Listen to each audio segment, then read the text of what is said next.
ANAUCO, sus siglas son las siglas de Alianza Nacional de Usuarios y Consumidores.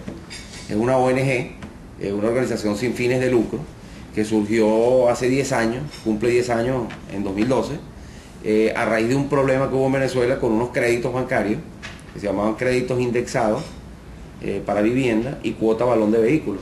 Ese crédito era un crédito que fue implementado por la banca, en aquel momento, hace 15 años aproximadamente se implementa, donde se indexaban, donde se calculaba lo que la persona podía pagar y no lo que debería pagar para que el crédito fuera amortizado. Y entonces luego la diferencia que no pagaba la persona se le iba a una nueva línea de crédito. Entonces esto generaba intereses sobre intereses y se convirtieron en unos créditos impagables.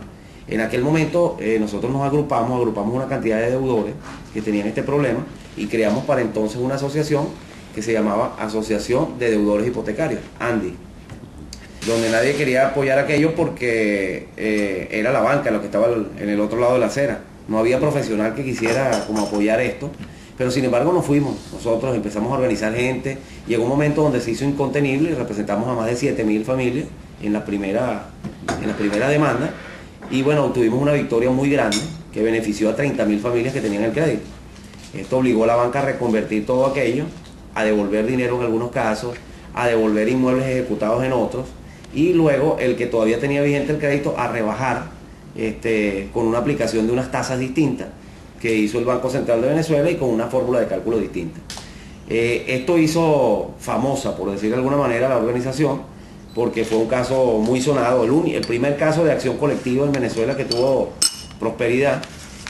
Bueno, y una vez terminado, decidimos darle permanencia a la organización, dejarla de llamar ANDI, Asociación de Deudores Hipotecarios, que era para un caso particular, y convertirla en ANAUCO, Alianza Nacional de Usuarios y Consumidores.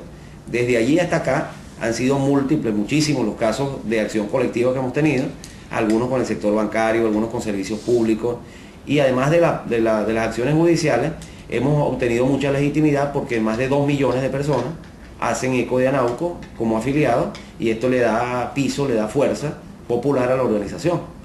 De esta manera, no solamente hemos estado presentes en Venezuela en discusiones judiciales, sino que hemos estado también en campañas, en el aspecto comunicacional nos hemos convertido en una especie de referencia para los medios de comunicación, así como se consulta al sector gubernamental cuando se toma una medida que afecta al consumidor y al prestador de bienes y servicios, se consulta a nuestra organización como representantes de los usuarios y consumidores. De esta manera hemos tenido trascendencia, hemos generado una lucha por esa defensa de los derechos legítimos que están en la Constitución de todos los consumidores venezolanos. En Venezuela hay una situación atípica en relación a lo que es una organización de consumidores, porque en estos países cuando uno viene uno ve que la lucha de las organizaciones de consumidores es frente al prestador de servicios, frente a prestador de servicios y asociaciones, unos contra otros. En Venezuela hemos tenido que aliarnos en muchos casos con el prestador de servicios porque tenemos un tercer ángulo de problemas, por decirlo de alguna manera, y es la manera como se está gobernando. Un Estado que va contra la libre competencia y quiere implementar un régimen que es totalmente controlado, un régimen tarifado, tanto en los precios como en la forma de producir, como en la forma de distribuir cualquier tipo de producto, si se quiere alimentos o productos cosméticos o cualquier cosa, quiere estar bajo el control del Estado. Y luego un Estado que viene desplazando al sector privado para cada vez hacerse un jugador en el mercado, un productor. El Estado es dueño de fábricas, de empresas, que viene expropiando del sector privado. Con lo cual, si la Constitución prohíbe el monopolio, oye, nos da mucho más temor el capitalismo de Estado, que viene siendo un monopolio estatal con todo el poder del Estado detrás. Eso merma la capacidad de elegir del consumidor, merma la capacidad de reclamo, porque cómo reclamarle al Estado de un prestador de servicios que también le pertenece, ¿no? Entonces, esto ha hecho que la organización en estos últimos tiempos crezca cada vez más, porque se viene de alguna manera radicalizando la manera de gobernar controlada. Ha sido nefasta. Hoy por hoy podemos decir todo lo que está controlado ha faltado en los anaqueles, cada vez hay menos productos en los anaqueles, y ahora, como si fuera poco, se ha implementado esto en general para toda la economía a través de una ley, la ley de costos y precios justos, que pretende ponerle precio a todos los productos y bienes y servicios que se dan en el país, ¿no? Uh-huh. Diría que los derechos de los consumidores, de los usuarios en Venezuela no están bien defendidos, se respetan, no se respetan. Están bien defendidos porque luchamos por esa defensa. Lo que es cuesta arriba es hacerlos valer, porque el Estado tiene una política trazada que es más ideológica que conveniente, ¿no?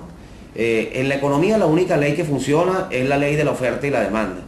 A mayor oferta, pues obviamente mayor control de precios. Es un control natural. Si hay muchos competidores en el mercado, obviamente habrá quien venda más barato que el otro. En consecuencia, esta es la única manera con la cual los precios se pueden controlar. Esto genera además, esta competencia genera además seguridad jurídica. Y seguridad jurídica es igual a inversión y puestos de empleo.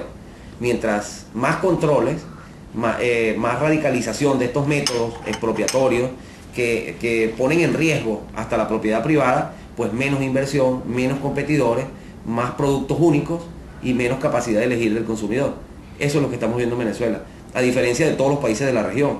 Todos se han adecuado a sistemas de competencia económica sin importar si son socialistas, si son capitalistas, si son comunistas. No importa la ideología del país, todos vienen adoptando sistemas de competencia económica. Nosotros vamos abandonando esa práctica, que es la que funciona y la que hace que todos estos países, Chile, Colombia, Ecuador, Brasil, todos tengan inflaciones de un dígito. Vamos abandonando eso para ir y radicalizarnos y meternos por un túnel de una economía controlada que tiene una inflación que sobrepasa el 25% interanual, una de las más altas del mundo. No se entiende cómo desde el punto de vista conveniente para la calidad de vida de los ciudadanos se toman estas políticas en lugar de irse al camino de lo que funciona y de lo que trae calidad de vida realmente, ¿no? Hay sectores de consumidores, de usuarios que estén especialmente afectados por esos problemas que nos denuncian. Sí, mira, hace más de 8 años se vienen controlando productos puntuales de la cesta básica. Leche, carne, pollo, harina, bueno, toda esta cantidad de productos que son de la cesta básica. Así como se vienen regulando, vienen faltando de los anaqueles. Y más allá de faltar, porque la gente dice, hay desabastecimiento cuando voy por leche y no consigo. Entonces, oye, hay desabastecimiento. Pero es que hay otra forma de medir esto, y es la capacidad de elegir. Cuando uno llega a un anaquel y solo consigue un tipo de leche, y no importa cuál, tienes que comprarla, sin importarte la marca, el tipo de leche, de dónde proviene. Estamos ante una merma de un derecho que está en la Constitución, que es el derecho a elegir bienes y servicios de calidad. Para ello tiene que haber distintas presentaciones de un mismo producto, distintas marcas, distintos precios, distintas calidades. Bueno, eso lo hemos perdido totalmente. Cuando uno sale a hacer la compra de alimentos, por ejemplo, que es lo más importante, uno tiene que ir a 3 o 4 sitios, porque en un solo sitio no vas a conseguir toda la compra. Tienes que ir, bueno, no había leche aquí, entonces voy por leche aquí, y ahora no me faltó el queso, voy para allá. Tienes que andar brincando uno de abasto en abasto para completar una compra de productos que da igual la marca. Sencillamente vas por leche, no importa cuál. Eso lo estamos viviendo ya en Venezuela. Estamos afectados totalmente en ese sentido, y lo que vemos es que cada vez se implementan políticas o se formalizan estas prácticas de una manera más radical, por lo cual vamos hacia un camino cada vez peor en ese sentido.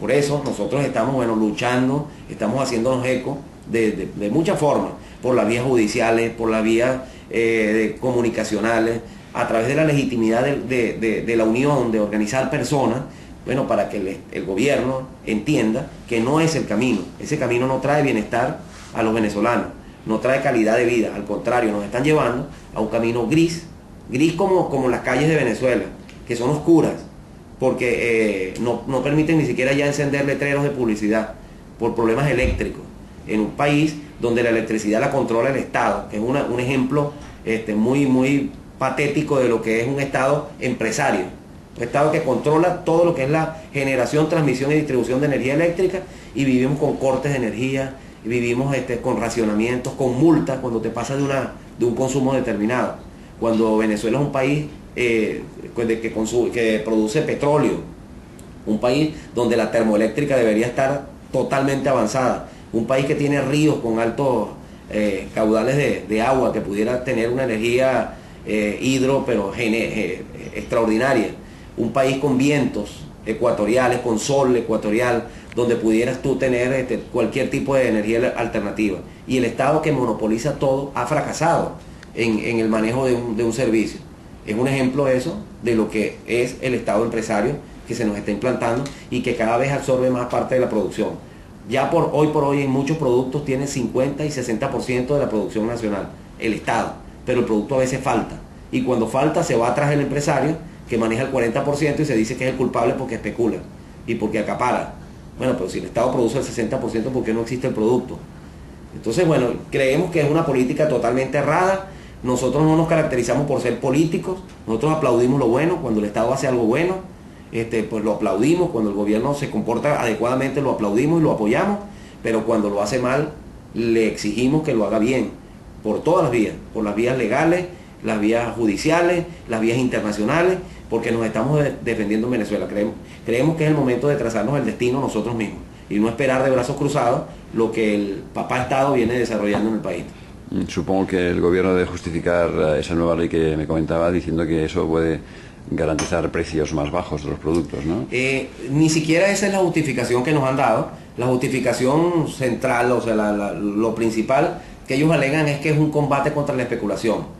Pues ciertamente en Venezuela hay especulación. ¿Pero por qué hay especulación? Porque en la medida que los productos son escasos, en la medida que la oferta es inferior a la demanda, pues se deja margen para el especulador. No pudiera existir un especulador si hay una competencia amplia, si hay muchos jugadores, muchos competidores. Sería difícil que un especulador venda algo fuera de su precio cuando el de al lado lo vende bien. De esta manera, en la medida que se cierra ese espacio, que cada vez hay menos competidores, pues hay más espacio para el especulador.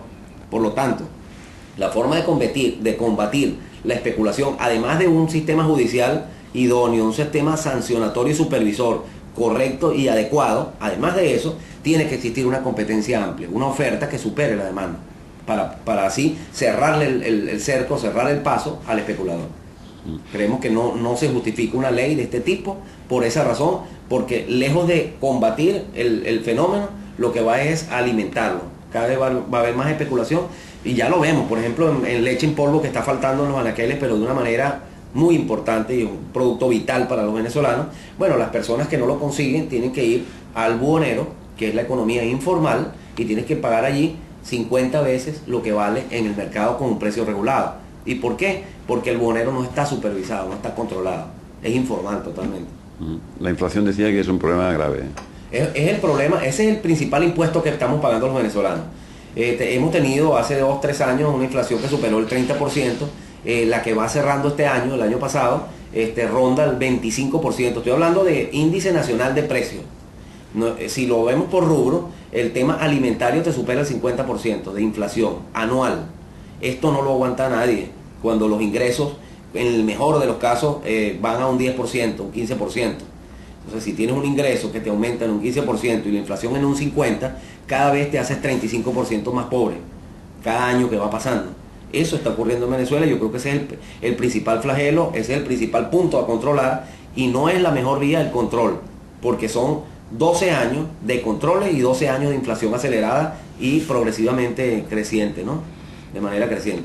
¿Y cómo se podría evitar eso? Bueno, la mejor manera es ampliar la oferta. Mientras más producción existe en el país, mientras menos dependamos de mercados internacionales, porque es que el 70% de lo que consumimos proviene de mercados internacionales importados. Nos hemos convertido nuestra economía en una economía de puerto. La producción, el aparato productivo está detenido, no está aceitado como debería estar para producir y aprovechar todos los recursos que tiene Venezuela. Entonces dependemos de que el precio del petróleo esté alto para poder comprar mucho afuera. Y dependemos de ese precio internacional en un mundo que ha caído en problemas económicos, en crisis financiera, en un mundo donde las producciones excedentarias han mermado. Bueno, lo vivimos, por ejemplo, volvemos al tema de la leche, cuando el problema de Japón, que es un productor de leche, tuvo que voltearse a comprar a Nueva Zelanda. Nueva Zelanda está más cerca de Japón y con ese problema humanitario que existía, pues prefirió venderle a Nueva Zelanda que a Venezuela sus productos excedentarios, que es nuestra vendedora por excelencia de leche en polvo. En consecuencia, se desapareció de los anaqueles la leche en polvo en Venezuela. Quiere decir que somos dependientes, no tenemos soberanía alimentaria, no tenemos autosuficiencia ni autonomía. Dependemos de lo que produzcan de más en otros países. Yo creo que eso es lo que afecta verdaderamente los precios. Porque en la medida que esos precios cambian en el mundo, en la medida que nuestra moneda sufre impactos y en la medida que el precio del petróleo baja, y nos merma la capacidad de compra, en esa misma medida se encarecen los precios, porque no hay producto más caro que el que no se encuentra. Es allí donde está el verdadero problema. Entiendo que la solución que usted prevé es una solución más bien política, ¿no? Un cambio de gobierno, un cambio de... Mira, yo creo que no necesariamente un cambio de gobierno. Si un cambio de gobierno, claro, garantizaría quizás unas políticas totalmente diferentes, porque lo que han venido alegando o lo que han venido poniendo sobre la mesa los competidores del régimen que hoy gobierna ha sido un sistema de competencia económica, un sistema de respeto de la propiedad privada, que yo creo que es clave para generar seguridad jurídica. Ya lo tienen difícil, por ejemplo, las empresas españolas que hacen vida en Venezuela, que en algunos de los sectores son indispensables. El sector comunicaciones, tenemos una de las empresas más grandes, en las aerolíneas, hasta en petróleo, tenemos empresas españolas que están en Venezuela. Bueno, lo tienen muy difícil para mantenerse allí, y venirse de Venezuela no es fácil tampoco, porque tenemos un control de cambio, no puedes repatriar los capitales, tú no puedes convertir la moneda y venirte ya y hacer las maletas y venirte. Están como metidos en Venezuela obligatoriamente, pero sin ánimo de inversión. No quieren poner más dinero allí porque hay muchos riesgos. Entonces, todo lo que vienen ofertando, todos los candidatos que representan la oposición, por decirlo de alguna manera, es un sistema similar al de Colombia, similar al de Chile, similar al de Brasil, donde haya competencia económica y donde la producción nacional crezca. Porque es que en la medida que crece la producción nacional hay una cadena de eventos que están detrás, como por ejemplo la generación de empleo, el desarrollo del país. Nosotros tenemos capacidad de exportar, no de importar como lo estamos haciendo actualmente.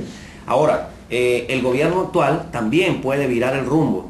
El gobierno actual, basta con entender que el mundo está cambiando, basta con entender que Cuba hace muy poco acaba de liberar los precios en algunos productos agrícolas para que se entiendan el productor y el comprador directamente. Basta con entender que Zimbabue había prohibido la inflación y no logró detenerla, sino que se multiplicó a unos niveles que tuvo que eliminar ese decreto y generar un sistema de competencia económica, lo cual sí está trayendo buenos resultados. Basta con entender que Chile es socialista, pero hay competencia, hay libertad económica y respeto a la propiedad, o que Brasil también lo es y también tiene esos sistemas para meterse en ese carril, meterse en ese camino, en el camino del porvenir, el camino del bienestar para el pueblo de Venezuela, ¿no? Entonces yo creo que independientemente de que sea un nuevo gobierno o este gobierno, ese es el rumbo y para allá tiene que ir. Eso es lo que quiere la gente y eso es lo que nosotros de la organización estamos representando. Esas voluntades las estamos uniendo para convertirlas en una voz resonante, una voz potente, y bueno, que sea quien sea nos entienda que eso es lo que queremos los venezolanos y que la voluntad del pueblo tiene que respetarse, ¿no? Hay elecciones pronto en Venezuela, ¿no? Sí, o sea, va a haber el próximo 12 de febrero, hay unas elecciones de los candidatos de la oposición, unas primarias, para elegir el candidato que va contra el presidente actual. Y las elecciones son el 7 de octubre. 7 de octubre. Sí, de ¿Confía en que esas elecciones sirvan para que se cumplan un poco sus deseos, sus vaticinios? Mira, estamos acostumbrados ya los venezolanos a que en tiempos de elecciones lo que hay es más ofertas, pero luego no se traducen, no se materializan. El presidente actual ha pasado yo no sé por cuántas elecciones. Se ha legitimado, ha hecho elecciones allá, elecciones acá, y cada vez que hay un momento electoral, bueno, se prometen casas. Por ejemplo, prometieron 250.000 casas para este año, y ahora como dándonos una buena noticia dicen que construyeron 100.000, pero es que las cuentas que nosotros llevamos no dan ni 20.000 casas en un año, en un país que tiene todo y que tiene recursos además para construir. Países vecinos construyen 1 millón de viviendas en un año. Entonces, ¿por qué nosotros no podemos hacer eso? Que es vital. Bueno, esa oferta se hace durante el tiempo de elecciones, pero luego se dice, no, pero esto es para ejecutarlo en el próximo gobierno, cuando yo gane. O sea, tienes que darme el voto para que yo pueda ejecutar esto. Bueno, resulta que no hay vivienda en déficit habitacional de 2 millones de unidades. Entonces nosotros no creemos mucho en ese cuento electoral. Lo que sí se ve en Venezuela cada vez que hay elecciones es un dinero circulante enorme, porque se inyectan a la economía muchos recursos para actividades populistas. Por ejemplo, se incrementan las misiones, se crean nuevas misiones, se hacen muchas campañas, para que suene mucho lo que se está haciendo, se quiere mostrar mucho, y eso genera mucho dinero en la calle. Pero eso también afecta, porque pareciera paradójico decir, oye, hay más dinero circulante y más problemas para los venezolanos. Bueno, que el problema es el poder adquisitivo. para llegar a ese dinero. Y además el dinero circulante lo que genera es una espiral inflacionaria que luego te ataca el bolsillo a los venezolanos. Eso ya estamos acostumbrados. Nosotros lo que estamos pidiendo es seriedad, que no se gobierne con ideologías. Pues la Constitución nuestra no habla ni de socialismo, ni de comunismo, ni tampoco habla de capitalismo, ni de nada de eso. Habla de derechos, un cúmulo de derechos, es una de las mejores constituciones del mundo y tiene una cantidad de principios que están allí bien preceptuados, como el derecho de propiedad, el derecho de libertad económica, el derecho de libre tránsito. No tenemos ni siquiera libre tránsito. Y uno dice, ¿qué diferencia hay entre Cuba, que hay que pedir un permiso para salir, y que es bien difícil cuando una persona va a salir del país, tiene que demostrar que va a volver, a Venezuela, donde tienes $3.000 al año de divisas para viajar? O sea, no es directo el permiso, pero es económico. O sea, nuestra libertad de tránsito vale $3.000 al año. Si tú te los gastaste, no tienes cómo más obtener divisas para poder viajar. En consecuencia, mira, yo creo que todo esto va en contra no solo de la Constitución, sino de lo que la gente quiere. Lo que pasa es que son 12 años donde la gente no entendía mucho y ha venido madurando y madurando, pero hoy por hoy la gente está muy clara en lo que ha perdido, en lo que no se le cumple y en lo que es el norte, cuál es el objetivo. Por eso es que yo creo que las cosas han cambiado mucho en Venezuela desde el punto de vista de los ciudadanos, ¿no? ¿Y Anauco va a apoyar alguna candidatura, alguna opción política? Pues no, nosotros no somos políticos, repito, nosotros vamos a apoyar las cosas que se hagan bien. Estamos sí explorando totalmente todas las ofertas de todos los candidatos, a ver qué tienen puesto allí, qué están prometiendo y qué están ofertando y cuáles son los planes de gobierno que tienen. Bueno, vamos a colaborar con esos planes de gobierno, vamos a opinar sobre ellos, vamos a transmitir todo lo que la gente quiere, a los fines de que eso sea tomado en cuenta. Vamos a ser actores dentro de cualquier proceso de cambio que se pueda generar. Sin embargo, repito, no somos políticos, estaremos frente a la defensa de los consumidores, gane el candidato de la oposición o repita el gobierno, exigiendo y bueno, con la misma fuerza, cada vez más fuerza, porque cada vez se unen más personas, que yo creo que es lo que nos ha dado piso y solidez, ¿no?